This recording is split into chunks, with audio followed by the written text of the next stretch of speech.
Venus nombreux ce matin pour parler retraite, focus retraite aujourd'hui, bien évidemment, avec Gaël Slimane d'Odoxa. Bonjour Gaël, merci d'être en plateau avec nous. Et donc, vous êtes à l'origine de ce baromètre annuel des retraites, un gros baromètre effectué depuis 5 ans avec Groupama sur 5000 Français interrogés. Mireille Wimbert de Capital. Bonjour, merci d'être avec nous.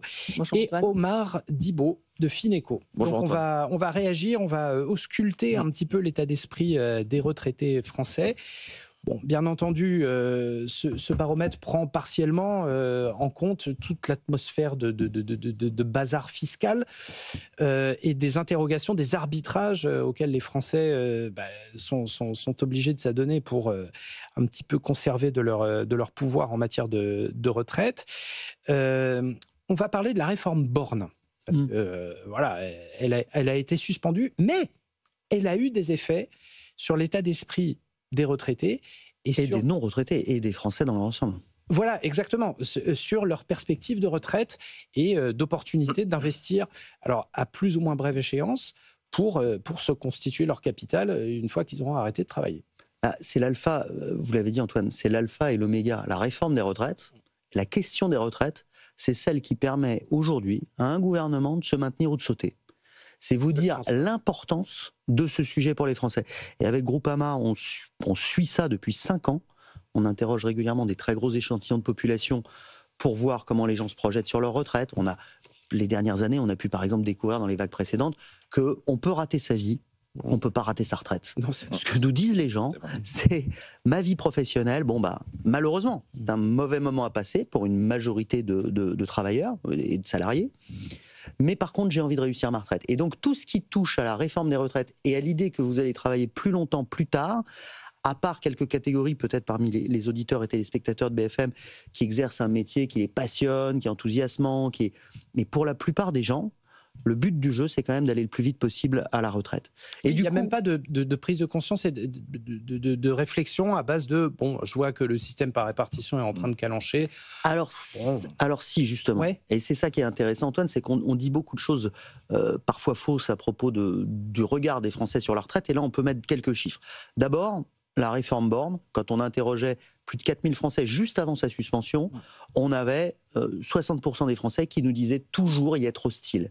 Alors vous avez peut-être en tête qu'on a eu plus que ça, parce qu'en fait, quand on regarde ce que nous disent les non-retraités, on est à quasiment 7 personnes sur 10, plus des 2 tiers en tout cas, qui nous disent c'est une mauvaise réforme, j'y suis opposé. Parce que les retraités, eux, ils trouvent ça formidable.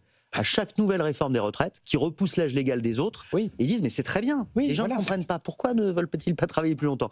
Et donc c'est assez cocasse à observer. Deuxième élément, les Français ont un regard sur le système des retraites qui est extrêmement pessimiste. On leur a tellement dit qu'il n'y avait plus de financement, que du coup, ils sont extrêmement inquiets. Ils ont l'impression que même après cette réforme, ça ne suffira pas à permettre de nous en sortir et que d'autres réformes vont encore repousser l'âge légal de plus en plus loin, de plus en plus tard. Du coup, la suspension de la réforme des retraites, proposée par le Premier ministre pour sauver sa tête, on verra si ça dure, parce que c'était dans le deal avec le Parti Socialiste, cette suspension, on a aussi les mêmes proportions de Français qui disent c'est formidable. Et pourtant, ça fait longtemps qu'on l'observe à longueur de sondage, et pourtant la réforme Borne, elle a eu des tas d'effets d'ores et déjà enregistrables dans nos données, sur la préparation pour sa retraite. On a de plus en plus de gens qui, ayant en tête cet âge, ayant en tête ces notions, disent « je me prépare pour ma retraite ». On a les 2 tiers des Français aujourd'hui, alors ça intéresse Omar notamment, qui mettent de côté en anticipant pour la retraite, y compris quand on achète sa maison, y compris quand on investit de l'épargne. Et puis de plus en plus tôt, j'imagine. Et de plus en plus tôt, et de plus en plus de sous. Ça aussi, ça intéresse Omar, avec 260 € par mois en moyenne, mis de côté par les Français pour leur retraite. Vous vous rendez compte la somme considérable? C'est ça. C'est juste 75% de plus que ce que les anciens retraités mettaient de côté. Il y a quelques années, il y a 4 ans, quand on sondait les retraités, ils nous disaient avoir mis de côté pour leur retraite un peu plus de 140 €. Donc on est dans ce climat-là. Et puis pour finir, dernière réussite de la réforme Borne, puis après je vous donnerai d'autres éléments, mais on va pouvoir rebondir les uns les autres. Dernière réussite de la réforme Borne par rapport aux objectifs qu'elle s'était fixés, les 64 ans, c'est complètement rentré dans les têtes. Quand on interrogeait les Français il y a 2 ans sur ce même baromètre, en leur disant pas à quel âge souhaitez-vous, parce que l'âge souhaité c'est autour de 60, 61, mais à quel âge pronostiquez-vous de partir à la retraite, les gens nous disaient 62. en moyenne ou en médiane. Aujourd'hui, ils nous disent 64 ans, en moyenne comme en médiane, et on a presque une personne sur deux, 46% des gens, qui pensent qu'ils partiront après 65 ans. Donc elle a eu cet effet, et puis je vous le dirai après, elle a eu d'autres effets sur l'épargne et sur les stratégies d'épargne notamment. Mais déjà de caler quelques notions. Mais déjà de cranter cela dans les consciences. Ouais. Et juste une chose, on dit souvent les Français n'ont pas conscience des problèmes démographiques. Notre baromètre montre que si, simplement eux considéraient qu'il était plus juste de jouer sur la durée de cotisation, comme le prévoyait la précédente réforme, la réforme Touraine. Mireille Wimbert, qu'est-ce que ça vous évoque, ces chiffres ? Est-ce que vous lisez, est-ce que vous êtes témoin aussi d'indications similaires dans aussi le choix des épargnants en matière aussi bien de retraite que de ventilation de leur épargne de manière générale ? Oui, ce que dit Gaël est vrai, la réforme Borne, elle a accentué le fait qu'effectivement on se rend compte qu'il faut travailler plus, malgré tout. Alors effectivement, Gaël le dit, il y a deux solutions, ou on décale l'âge de la retraite, ou on fait un nombre de trimestres plus important. Alors aujourd'hui, si on n'avait pas fait la réforme Borne, l'âge de la retraite serait 62 ans. Pour autant, même avec un âge de la retraite à 62 ans, donc avant la réforme Borne, quand on regardait les courbes de départ pour les gens, ils partaient après. Pourquoi ? Parce qu'on devait déjà, pour partir à taux plein, avoir à peu près entre 170 et 172 trimestres. Au terme de la réforme d'avant, la réforme Touraine, on va arriver à 172 trimestres, ça fait 43 ans. Donc ça veut dire que pour avoir sa retraite à taux plein, il faut avoir travaillé 43 ans. Donc si vous commencez à 20 ans, ça fait 63. Si vous commencez à 21, ça fait 64. Et comme il y a une partie de la population qui commence quand même un peu plus tard que les autres, notamment tous ceux qui font des études, etc., tout ça, ça décale. Mais le simple fait, vous voyez, de cette durée d'assurance requise pour partir à taux plein, donc les 43 ans, ça, naturellement, ça décale l'âge de la retraite parce qu'il y a quand même des Français qui comptent. On a un site aujourd'hui, Info Retraite, où on peut faire tout un tas de simulations. On voit en fonction de l'âge auquel on part, très très bien fait. On voit à partir de l'âge auquel on part, à combien on aura droit, et c'est très clair. Donc on peut vraiment monitorer ça. Et ça, les Français l'ont compris, mais c'est grâce à l'âge, au nombre de trimestres nécessaires que ça recule tout naturellement l'âge de départ à la retraite. Omar Dibo, je dirais que finalement, ce climat actuel et les dynamiques que ça a enclenché ont quand même fait rentrer des choses dans l'esprit des Français, et c'est peut-être un point pivot très important. Oui, et de toute façon, moi, je vais vous dire un petit peu les choses franchement. Je suis entièrement d'accord avec vous sur le décalage par rapport à l'âge, mais la vraie problématique pour moi, elle est ailleurs, c'est-à-dire que le système actuel des retraites est pour moi condamné en fait à moyen terme, dans le sens où il y a un chiffre en fait qui est très important et à retenir, c'est-à-dire que la population en âge de travailler aujourd'hui, c'est 62% de la population française. D'accord. Dans 30 ans, on tombe à 55%. Donc en fait, mathématiquement parlant, le système actuel n'est absolument pas viable. Ce qu'il faut, et c'est très important, et c'est un petit peu ce que comprennent un petit peu les Français aujourd'hui, c'est-à-dire qu'il faut investir. Mais moi, ce que je prône en tout cas, c'est un système un peu plus hybride, c'est-à-dire que on a une retraite par répartition aujourd'hui qui va servir un petit peu de filet de sécurité, donc on garde toujours ce sentiment de solidarité, et puis de l'autre côté, vous apportez en fait un moteur supplémentaire, donc la retraite par capitalisation qui, elle, va avoir un effet supplémentaire pour la retraite des gens, mais aussi apporter une croissance à la France qui, elle, est en train de pêcher, et que beaucoup oublient, et qui a un impact terrible pour le déficit, qui a un impact terrible pour l'immobilier, et qui a un impact terrible aussi pour le gouvernement aujourd'hui, qui ne trouve absolument pas d'argent pour combler le déficit que l'on a actuellement. Et c'est toute la problématique d'aujourd'hui. Gaël Slimane, est-ce que ça se lit dans les chiffres, ça justement, ce besoin de compléter la retraite par répartition à la française par de la capitalisation, et peut-être même de manière croissante ? Oui. Tout à fait. C'est le grand retournement qu'on a observé sur les 5 ans depuis qu'on a mis en place ces baromètres.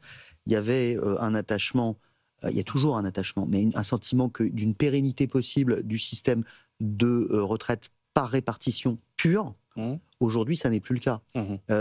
On a beaucoup entendu les personnes qui critiquaient les Français opposés à la réforme des retraites dire ils ne comprennent pas, ils n'ont pas compris ces enjeux démographiques. En fait, c'est faux. Ils ont entendu ce que vous venez de dire. Ils ont entendu ce qui leur a été répété. Un actif et demi pour un salarié, pour un retraité, pardon, alors qu'on était à 1 pour 4 il y a quelques décennies. Donc, ils ont parfaitement compris. Ils voient le film. On a posé la question dans le sondage sur une question où, en gros, on ne touche à rien. Ce qui a été une thèse défendue par certains partis politiques au moment de la réforme des retraites. de dire, il n'y a pas besoin de toucher, regardez telle ligne du rapport du corps, du Conseil d'orientation de retraite, finalement, il n'y a pas besoin de faire quoi que ce soit. Cette idée-là, les 3/4 des Français la réfutent. 74% des Français disent non, c'est impossible. Il faut faire un truc. Alors le truc, c'est quoi? Ce qui sort en premier, c'est l'idée de mixer notre système par répartition en introduisant une dose plus ou moins forte de capitalisation. Et puis après, les 2 autres solutions envisagées, c'est beaucoup moins. C'est 35% qui envisagent cette solution-là et 17% chacun qui disent 17%, il faut peut-être payer un peu plus de cotisations, faire payer un peu plus de cotisations aux salariés, aux entreprises, mais seulement 17% le souhaitent. Et 17% qui disent non, la seule solution, c'est de travailler plus tard, plus longtemps. Mais dans ce cas-là, on préfère largement augmenter la durée de cotisation plutôt que l'âge de départ. Et puis, on a posé une question qui illustre ce que disait Omar là, et qui est le grand retournement de cette année. On a 57% des Français qui nous disent que leur système de retraite idéal pour l'avenir, c'est un système mixte qui mélange répartition et capitalisation. On n'en a que 20% qui disent il faut garder le système tel quel par répartition, et même symboliquement 22% qui disent non, il faut arrêter les bêtises, il faut un système par capitalisation pure.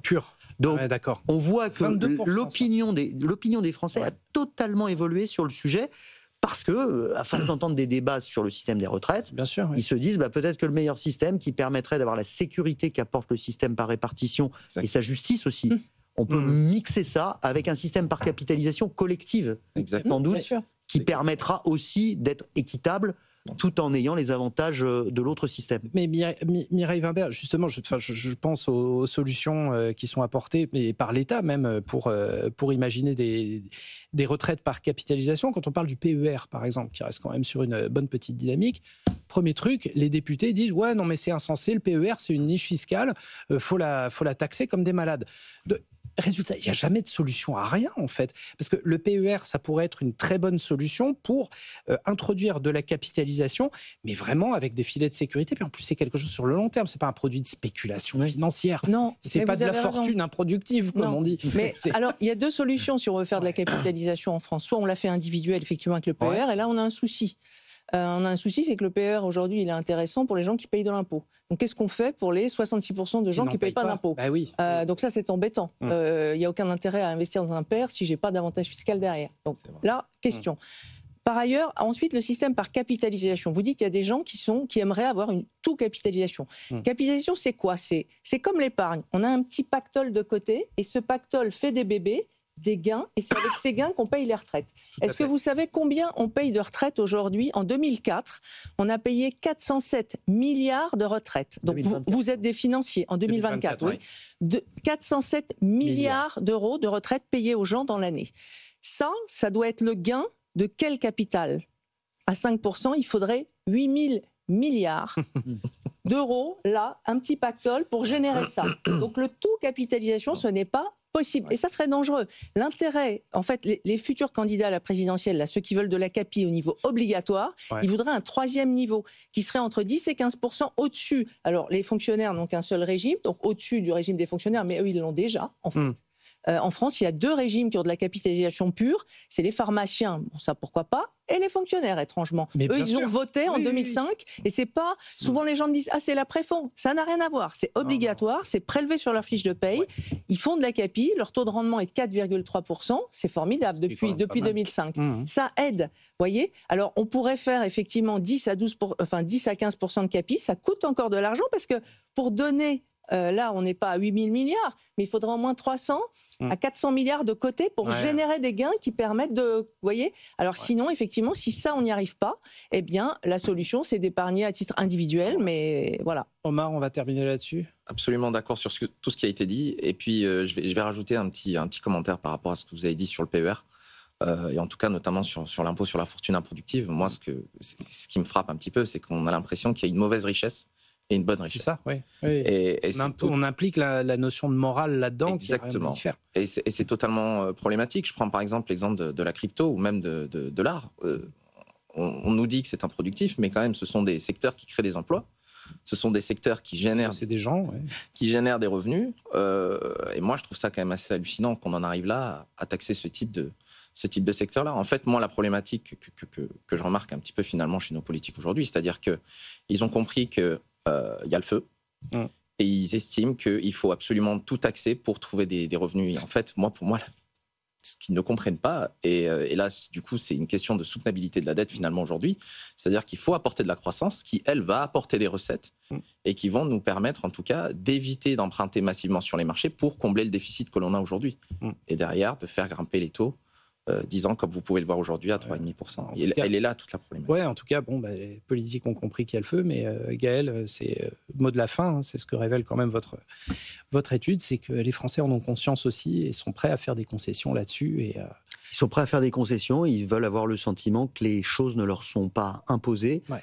Et vous regardez la réforme Touraine qui est passée crème, si j'ose dire. C'était une réforme qui jouait sur la durée de cotisation. Tout à fait, ouais. Et Mireille le rappelait, hein, la plupart des gens, aujourd'hui et à l'avenir, commenceront à bosser vraiment complètement après 21-22 ans. Vous ajoutez 43 annuités, vous êtes à 65 ans. C'est ça. Ouais. Merci d'avoir été là pour commenter cette étude passionnante. Gaël Sliman, président d'Odoxa, Mireille Wimbert, rédactrice en chef adjointe à Capital, et Omar Dibo, cofondateur de Fineco. Merci d'avoir été avec nous.